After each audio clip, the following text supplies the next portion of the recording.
全球逾200个人权团体呼吁联合国人权高专巴谢莱特暂缓访中，勿落大外宣圈套。联合国人权办公室日前宣布，联合国人权事务高级专员巴谢莱特于5月访问中国，针对中国对维吾尔人犯下种族灭绝罪行进行调查，其先遣队已于4月抵达中国，预做准备。全球220个人权团体5日发表联合声明，呼吁巴切莱特暂缓访中计划，以免落入中国大外宣圈套。此外，巴切莱特还拒绝了维吾尔人拘留营幸存者、曾经遭中国破坏的西藏政治犯，以及经历过天安门广场屠杀事件的中国民运人士，希望直接向他讲述自身经历的要求。尽管与全球央行相反，中国在货币政策框架下实行宽松，近年来外汇储备损失最快。中国国家外汇管理局昨天通报，截至今年4月末，中国外汇储备规模为31197亿元，较3月末相比下降683亿元，降幅为 2.14%。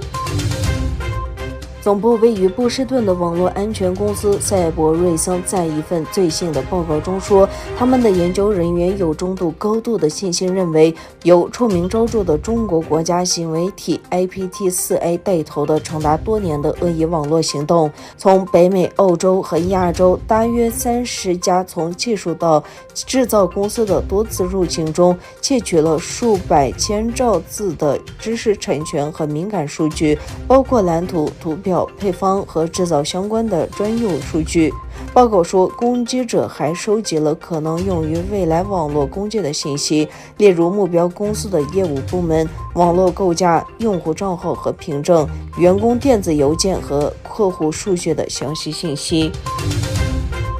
韩国和日本当局7日说，朝鲜当天向朝鲜半岛东部海域方向发射不明发射体。导弹来自东部港口城市新浦附近的水域，朝鲜在那里有一个主要的潜艇造船厂，这是今年以来朝鲜第15次展示其武力。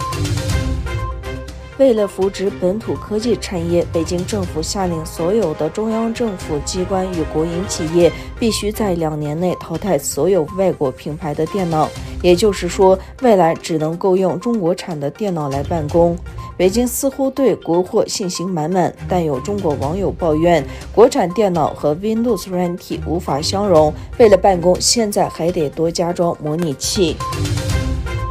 在英国北爱尔兰议会选举中，亲爱尔兰的民族主义政党新芬党赢得最多席位，成为北爱议会最大的政党。这是该党在北爱尔兰选举历史上首次获胜。新芬党副主席、北爱领导人将拥有资格担任北爱尔兰首席部长一职。